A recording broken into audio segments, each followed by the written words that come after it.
was a bit of an unclear picture at first, and it started at the 2011 IIHF Elite Women's Development Camp in Bratislava. Yeah, it's tremendous. I mean, I can honestly say this is the first program the IIHF has done for women's hockey that I think will be significant. Woman has to go here, so her man is wide open, right? Yes. So her center goes here. Your player is here, so you want to stand after the puck, so puck's dropped.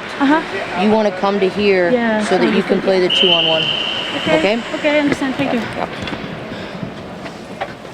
At Bratislava that first year, I remember us sitting in a pub, and I remember looking sort of over the shoulder of the person beside or across from me, and there was a table with about, I don't know, 16 former athletes at it, and Finland, Sweden, Canada, US, all sitting together, sharing stories, laughing hysterically, and I thought, what a great moment for the sport, you know, what a terrific moment that there they are, our stars from 98, 2002, 2006, 2010, all sitting there and all here for the good of the game.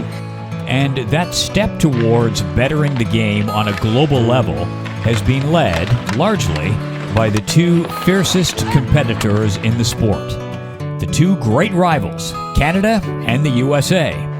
But here's an interesting twist to that great rivalry. For all the intensity that you have on the ice between Canada and the US in women's hockey, off the ice, in the interest of furthering the development of the game, Canada and the US are the very model of cooperation. I think a lot of it has to do with, you know, there's a mutual respect between the two countries as the leader in the sport, and recognition that we need to grow our sport, and the love for our sport that both our countries had and the success we've had, looking at that as one and bringing it together and sharing ideas and realizing that the future of our sport might just rely on us doing that. So I think both countries have sort of put our heads together and said, let's do it for the greater good. Systems are systems. As any coach will tell you, the game really isn't all that complicated. So what's being shared here aren't exactly state secrets, more like philosophies, developmental techniques, and how to best move the game forward. Yes, and it's not a quiz on each other's side. It's like, what are we doing on each side, and then what can we present to the other countries to be able to help them succeed. And it's been so much fun, and it's really created another fraternity for all of us to access every place we go now.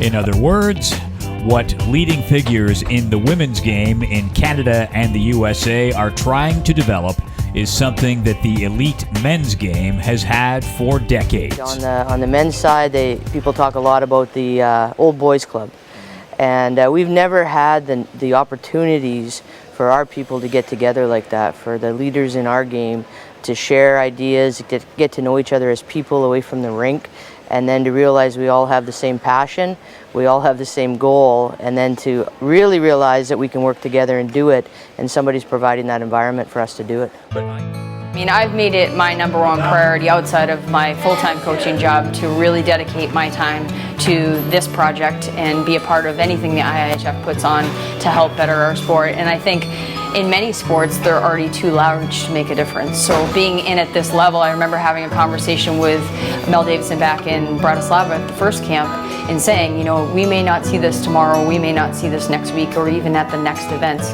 but in 10 years when the sport continually progresses, we'll know we started to make a difference.